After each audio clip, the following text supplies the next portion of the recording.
नमस्कार प्रेक्षकांनो, ठरलं तर मग मालिकेच्या आजच्या भागामध्ये मी आपलं मनपूर्वक स्वागत करतो.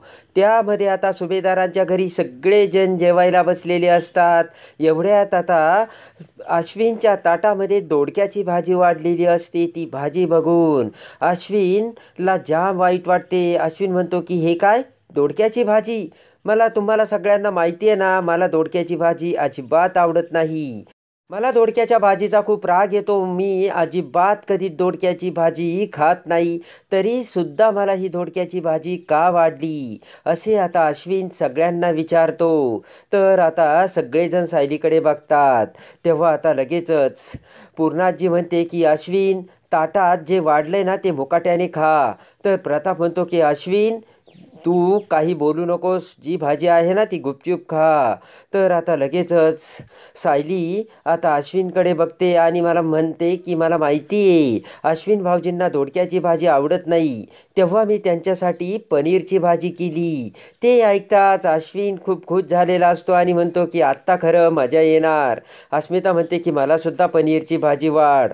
तेव्हा ते बघून आता पूर्णाजी म्हणते की सायली, या सगळ्यांना तूच लाडवून ठेवलंयस बरं का. तेव्हा आता कुसुमताई म्हणते की सायलीला आमच्या ना सगळ्यांच्या आवडीनिवडी माहीत असतात. तर तेवढ्यात विमल ही पनीरची भाजी घेऊन आता अस्मिता आणि अश्विनला वाढते. आणि आता ती पनीरची भाजी खाताच हात करत अश्विन म्हणतो की एक नंबर वहिनी, काय सॉलिड भाजी झाली, कमाल. तर सायली अश्विनकडे खुश होऊन बघत हसू लागते. इकडे आता पूर्णाजी म्हणते की काय रे अश्विन, मग आता तुला तुझ्या मम्माची आठवण नाही येत ना? अश्विन म्हणतो की नाही आता आई आजी, सगळं बाजूला ठेवून मी तुला खरं सांगतो, खरंच मम्माला मी खूप मिस करतो. आणि आता मम्मावरती ट्रीटमेंट चालू आहे. मम्माला आता बरं वाटतंय. ICUमधून आता ती बाहेरही तिला आणलंय. पण कमीत कमी मम्माला बरं लागण्यासाठी 8 दिवस तरी लागतील. तेव्हा आता अस्मिता म्हणते की मग मम्मा अजून 8 दिवस तरी घरी येणार नाही का? प्रताप म्हणतो की पूर्णाई, मी तिला दिवसातून 3-4 वेळा व्हिडिओ कॉल करतो, त्यामुळे तेवढाच तिला आधार मिळतो. पूर्णाई म्हणते की खरंच कल्पना खूप हळवी आहे. तेव्हा आता ते सगळं ऐकून मधुभाऊ म्हणतात की अन्नपूर्णा मॅडम, हे सगळं आपण देवावर सोपवायचं असतं. तर आता इकडे सायली अर्जुनची आठवण काढत मनाशी विचार करते की अजून हे कसे आले नाही आणि कुठे अटकलेत. इकडे आता त्या गार्डनमध्ये अर्जुन हा सायली येण्याची वाटच बघत असतो. घड्याळाकडे बघत अर्जुन म्हणतो की अजून मिस सायली, तुम्ही कसे नाही आलात? आणि अर्जुन वाट बघू लागतो. आणि आता इकडे सायली अर्जुनच्या आठवणीत असताना मधुभाऊ सायलीला म्हणतात की सायली खीर वाढ. तर लगेचच सायलीचे काही लक्ष नसते. तेव्हा पूर्णाची सायलीकडे बघत म्हणते की अगं सायली, मधुभाऊंना खीर वाढ. तेव्हा आता त्या भांड्याकडे आणि मधुभाऊकडे बघत सायली म्हणते की नाही या, यांना एवढीच वाटी पुरे. ते आता दमात सायलीने बोलताच प्रताप म्हणतो की पूर्णाई, अगं बघितलं का, सायली एरवी आपल्यासोबत बोलताना तिचा आवाज खाली असतो, पण आज मधुभाऊला बघितलं का कशा वरच्या आवाजात बोलते. कळतच नाही की मधुभाऊचे वडील आहे की ही त्यांची आई. ते ऐकताच आता सगळेजण पुन्हा हसू लागतात. सायली म्हणते तुम्हाला माहिती आहे का, मला जेव्हा नोकरी लागली ना तेव्हा मधुभाऊंनी खूप शिरा खाल्ला आणि त्यांची साखर वाढली. मग आम्हाला त्यांना हॉस्पिटलमध्ये घेऊन जावं लागलं होतं. तर आता लगेचच मधुभाऊ म्हणतात की बस कर ना सायली, व्याह्यांच्या समोर आता माझी मान अशी खाली घालणार आहे का तू? तेवढ्यात आता सायली ही अर्जुनला फोन लावू लागते. तर पूर्णाई सायलीकडे बघते. पूर्णाई आता अश्विनला म्हणते की बघितलं का, अरे ही लेडी डॉल ना कुणाला तरी शोधते आणि तिचा जीव वरखाली होतोय, तिचा नवरा येत नाही ना अजून. तर आता सायली म्हणते की बघा ना पूर्णाजी, किती वेळचा फोन लावते, फोनही उचलत नाहीत आणि अजूनही हे घरी आले नाहीत. तेव्हा आता सायली म्हणते की विमलताई, यांना काय लागते ते तुम्ही बघा, मी चैतन्य भाऊजींना फोन करून विचारते. आणि सायली बाजूला जाते. तर इकडे त्याच गार्डनमध्ये रात्री आता अर्जुन हा तिथेच सायलीची वाट बघत बसलेला असतो. इकडे आता बाजूला जाऊन सायली चैतन्यला कॉल करते. तर चैतन्य म्हणतो नाही, अर्जुन माझ्यासोबत नाहीये. तेव्हा सायली म्हणते काय, मला वाटलं काहीतरी कामासाठी हे तुमच्यासोबत असतील. बरं त्यांचा जर फोन आला तर त्यांना सांगा की माझा फोन आला होता म्हणून. इकडे आता किल्लेदारांच्या घरी सगळेजण आता जेवायला बसलेले असतात. तर प्रतिमा सगळे भाजी वगैरे घेऊन येत आता सुमनला म्हणते की सुमन, मी तुझ्यासाठी आता बटाट्याच्या पराठ्याची भाजी केली बरं का. पराठे केले, तुला आवडतात ना. सुमन खूप खुश झालेली असते. त्याच वेळेस टेबलवरती एक नवीन फोन असतो आणि तो फोन वाजू लागतो. तर आता प्रतिमाचे लक्ष टेबलकडे जाते आणि म्हणते कुणाचा तरी फोन वाजतोय. तर आता प्रतिमा तो फोन घेत रविराजला म्हणते की रविराज, तुमचा फोन वाजतोय. तर रविराज म्हणतो माझा नाही आणि उचल असे म्हणत प्रतिमा आता लगेचच तो फोन उचलते. तर आता रविराज आता त्यांच्या फोनवरून प्रतिमाला हॅलो प्रतिमा असे बोलतात. तर आता लगेचच प्रतिमा रविराजकडे बघते आणि रविराजने प्रतिमासाठी नवीन फोन घेऊन दिलेला असतो. तेव्हा आता प्रतिमा म्हणते की हे बघा रविराज, पण मला या फोनची काहीच गरज नाही आहे, मला हा फोन चालवता देखील येत नाही. तर आता रविराज म्हणतात की गरज कशी नाही, गरज आहे. त्यावरून तू कुठे आहे हे आम्हाला कसे कळेल. सुमन म्हणते की हो ना, बरोबर आहे वहिनी, तुम्ही कुणालाही न सांगता सुभेदारांच्या घरी गेला होतात ना, त्यावेळेस आम्ही किती घाबरलो होतो. आणि त्यावेळेस जर फोन तुमच्याकडे असता तर आम्हाला एवढी काळजी करण्याची गरजच नसती. आणि मग तुमच्याकडे जर त्यावेळेस फोन असता तर आम्हालासुद्धा तुमच्यासोबत बोलता आलं असतं ना. तर आता रविराज प्रतिमाकडे बघत म्हणतात की आवडला नाही का तुला प्रतिमा. आणि आता लगेचच प्रतिमाकडे बघत रविराज म्हणतो की आवडला का. तर प्रतिमा म्हणते हो. तेवढ्यात घाईघाईने तन्वी तिथे येते आणि टेबलवर बसतच म्हणते की मला खूप भूक लागली काकू, मला जेवायला वाढ. तर आता रविराज म्हणतो की इतका वेळ सुभेदारांकडे होते, त्यांनी तुला जेवायला नाही दिलं का. तर आता तन्वी विचार करते. तन्वीचं काही लक्ष नसतं. तर लगेचच नागराज म्हणतो की तन्वी, दादा काय विचारतो. तेव्हा आता तन्वी म्हणते की नाही, मी एका मैत्रिणीकडे गेले होते, तिकडूनच इकडे आले ना, नाश्ता केलाच नाही मी. तन्वी म्हणते की मी पूर्णाईकडे थोडाच वेळ थांबले, मी माझ्या मैत्रिणीकडे गेली होती. तेव्हा आता रविराज म्हणतो की आज तरी त्यांच्यासोबत व्यवस्थित वागली का नेहमीसारखीच. तेव्हा आता लगेचच तन्वी म्हणते की बाबा, तुम्ही मला व्यवस्थित खाऊ देणार आहात की नाही. तन्वी म्हणते की बाबा, तुमचा माझ्यावरती थोडा जरी विश्वास नाही का. तर आता रविराज म्हणतो की विश्वास असा मागून मिळत नाही, तो कमावावा लागतो. आणि लगेचच रागाने तन्वी उठून आतमध्ये जाऊ लागते. आणि आता लगेचच सुमन म्हणते की अगं तन्वी, जेवण. तर तन्वी म्हणते भूक मिली आहे आता आणि तन्वी निघून जाते. रविराज म्हणतो या मुलीशी कसं वागायचं तेच काही कळत नाही, दिवसेंदिवस हिचा त्रास आणि हट्टीपणा वाढतच चाललाय. प्रतिमा म्हणते की अहो, पण तिच्यावर तुम्ही असा नेहमी संशय घेत राहिला तर ती कशी सुधारणार. ते सगळं बघून आणि ऐकून इकडे नागराज विचार करतो की या प्रिया इतकी भिंडोक पोरगी मी जगात बघितली नसेन. नागराज म्हणतो की खोट्या बापाची इस्टेट मिळाली तेव्हा भरपूर आनंद घ्यायचा ते सोडून त्या अर्जुनच्या मागं लागते. तेव्हा आता सुमन नागराजला म्हणते की अहो, तुम्ही समजावा तन्वीला. तर आता नागराज म्हणतो हो हो, मी समजावतो तन्वीला, तुम्ही काही काळजी करू नका. आणि आता इकडे सायलीची वाट बघून अर्जुन आता त्याच्या बेडरूममध्ये येतो आणि लगेचच त्याचा मोबाईल आता चार्जिंगला लावतो. तेवढ्यात पाठीमागून सायली तिथे येते आणि अर्जुनच्या पाठीवरती हात टाकत म्हणते हे काय आहे. तेव्हा आता लगेचच अर्जुन म्हणतो की तुम्ही इथे मिस सायली, अहो हे काय, एखाद्याला सांगायचं आणि त्याच्या पद्धतीने वागायचंच नाही, असं गत करून ठेवली तुम्ही माझी. सायलीला आता अर्जुन काय बोलतो ते कळतच नसतं.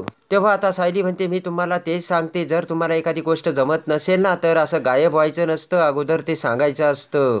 तेव्हा आता अर्जुन म्हणतो की मी सुद्धा तुम्हाला तेच सांगतोय, तुम्ही गायब झाला होतात. सायली म्हणते की मी कुठे गायब झाली होती, सकाळपासून तर मी इथेच आहे, तुम्हीच गायब झाला होतात. मी तुम्हाला फोन केला तर तुम्ही फोनही उचलत नाहीयेत. तर आता सायली म्हणते की सांगा ना अशा वेळेस तुम्हाला कुठे शोधायचं. तर आता अर्जुन म्हणतो कुठे शोधायचं म्हणजे तुम्ही जिथे सांगितलं होतं तिथेच. तर आता सायलीसुद्धा अवाक झालेली असते. तर आता अर्जुन म्हणतो की तुम्ही मला तिथे बोलावलं होतं तिथे. तर सायली म्हणते कुठे बोलावलं होतं मी तुम्हाला. तर आता लगेचच अर्जुन म्हणतो की मला ब्लँक करता क्या काय तुम्ही सायली. पुन्हा आता अर्जुन म्हणतो की मिस सायली, तुमचं वेड्यासारखं असं काय चाललंय. अहो तिथे गार्डनमध्ये मी 2 तास तुमची वाट बघतोय आणि तुम्ही आलाच नाही. तेव्हा आता सायली म्हणते, अहो काय बोलताय तुम्ही? अहो जर मला तुमच्याशी बोलायचं असतं तर आपण इथे एका घरात राहतो ना, मी इथे तुमच्यासोबत तुमच्यासमोर बोलले असते. गार्डनमध्ये जाण्याची काय गरज होती? अर्जुन देखील आता अवाक झालेला असतो. अर्जुन म्हणतो की म्हणजे काही गोष्टी अशा असतात ना, त्या घरात खोलीत बोलता येत नाही. तर सायली आता अर्जुनकडे बघू लागते. आय मीन तुमच्या मनातलं सांगण्यासाठी गार्डनमध्ये येण्यासाठी तुम्ही मला मेसेज केलात. तर लगेचच आता सायली हसू लागते आणि म्हणते, काय बोलताय तुम्ही? हसत सायली म्हणते की मी असं काही तुम्हाला म्हणाले का? तर अर्जुन म्हणते, म्हणाला नाही तुम्ही, तुम्ही मेसेजमध्ये मला लिहून पाठवलं. इकडे आता अर्जुन म्हणतो की अहो काय बोलताय तुम्ही? तर आता इकडे प्रिया ही तिच्या बेडरूममध्ये येऊन विचार करत असते. अर्जुनने सायलीला कसे आय लव्ह यूचे प्रपोज केले हे आता प्रियाला आठवत असते. तेवढ्यात रागारागाने नागराज तिथे दरवाजा उघडून आतमध्ये येतो आणि प्रियाला म्हणतो की अगं प्रिया, काय चाललंय तुझं हे? तुला माहिती आहे का तू हे ॲटिट्यूड कशाला दाखवते? तुझ्या या ॲटिट्यूडमुळे दादा आणि वहिनी चिडलेत तुझ्यावरती. तेव्हा लगेचच चिडून बोट करत प्रिया म्हणते की तुमचंसुद्धा हे ॲटिट्यूड तुमच्याजवळ कुलूप लावून ठेवा आणि त्याची चावी समुद्रात फेकून द्या.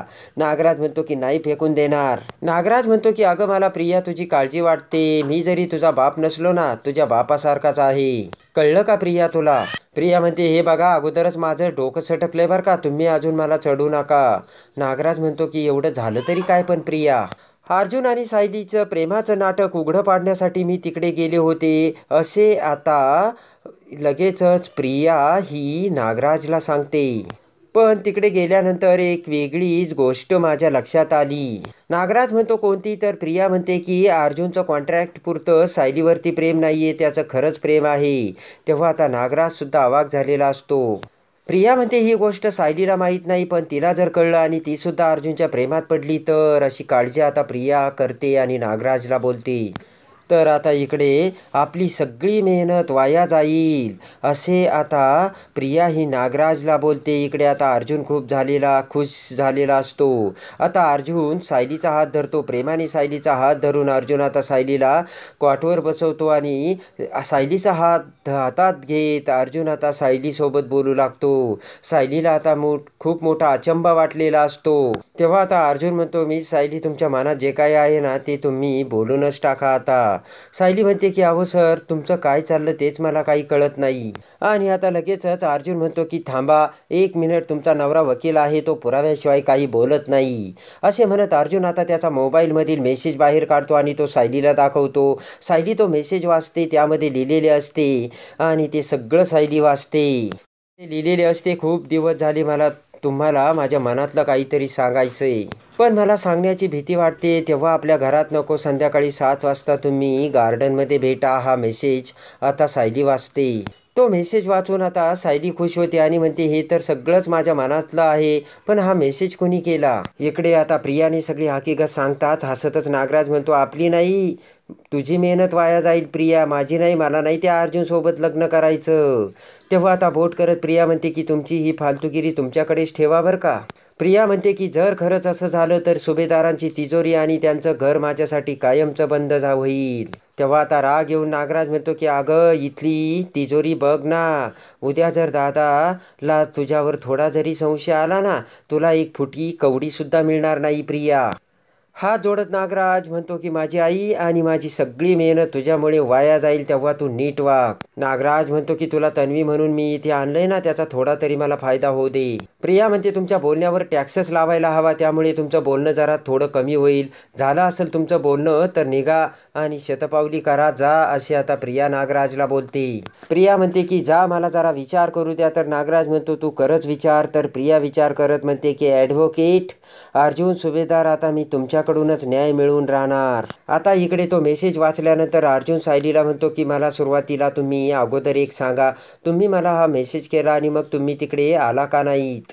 तेव्हा आता सायली म्हणते मुळात मी हा मेसेज केलाच नाही. तर अर्जुनला मोठा धक्का बसतो. सायली म्हणते की मला कळतंय हा मेसेज माझ्या मोबाईलवरून केला आहे, पण खरंच तो कोणी केला मलाच माहिती नाहीये. तेव्हा आता अर्जुन म्हणतो की हा मेसेज तुमच्याच फोनमधून आलाय, तुम्ही जरा चेक करा बरं. तर सायली मोबाईल घेऊन चेक करू लागते. तर आता सायली म्हणते की बघा ना यामध्ये कुठेही मेसेज. तर अर्जुन ते बघतो. तेव्हा अर्जुन विचार करतो की अरे वा, मेसेज पाठवला आहे आणि कुणी वाचू नये म्हणून तो डिलीटही करून टाकला. सायली म्हणते मुळात मी हा मेसेज केलाच नाही आहे, मी खोटं बोलते असे तुम्हाला वाटतंय का? अर्जुन म्हणतो नाही नाही, तुम्ही कशाला खोटं बोलताल? सायली म्हणते की सर मुळात जर मला काही बोलायचं असतं तर आपण एकत्र बाहेर पडलो असतो ना, मी असं मेसेज करून तुम्हाला का सांगेन? सायली म्हणते की अहो पण अर्जुन सर माझा फोन दुसऱ्या कोणाच्या हा हातात सुद्धा पडला नाही. मग हे असं कसं झालं असेल? तेव्हा आता अर्जुन आणि सायली विचार करू लागतात. सायली म्हणते की सर मी आज तुम्हाला माझ्या मनातलं सांगणार होते असं आता सायली विचार करते, पण त्या अगोदरच हा मेसेज माझ्या मोबाईलवरून कोणी केला असेल असा विचार आता सायलीच्या मनात येतो. आणि आता इकडे सायली ही मार्केटमध्ये आलेली असते तर प्रियाने मोठा डाव खेळलेला असतो आणि आता प्रियाने एका माणसाला पैसे दिलेले असतात आणि सांगितलेलं असतं की तू आता जा आणि ती समोर ती सायली नावाची मुलगी दिसते ना, तिला जाऊन सरळ मिठी मारायची. अर्जुनसुद्धा आता मार्केटमध्ये आलेला असतो. तर आता तो मुलगा लगेचच सायलीकडे मोटरसायकलवर जातो आणि हेल्मेट काढून सायलीसमोर उभा राहतो. तर आता इकडे गाडीतून तेवढ्यात अर्जुन तिथे येतो आणि त्या मुलाला सायलीसोबत बोलताना बघतो. अर्जुनला मोठा धक्का बसतो. अर्जुन म्हणतो की हा कोण मुलगा आहे आणि मी सायली बरोबर काय बोलतोय? आता लगेचच अर्जुन आता कारचा दरवाजा उघडून त्याच्याकडे येऊ लागतो. तर आता प्रियाचे भिंग फिटून आता त्या माणसाकडून हे सगळं प्रियाने घडून आणल्याचे सत्य अर्जुन कसा वदवतो आणि आता प्रियाने केलेली घोडचूक रविराज समोर आणून रविराज आता प्रियाला कोणती भयानक शिक्षा करतो हे बघण्यासाठी आणि ठरलं तर मग मालिकेच्या डेली अपडेटसाठी बेल नोटिफिकेशनवर क्लिक करून आपल्या चॅनलला लाईक करा, सबस्क्राईब करा.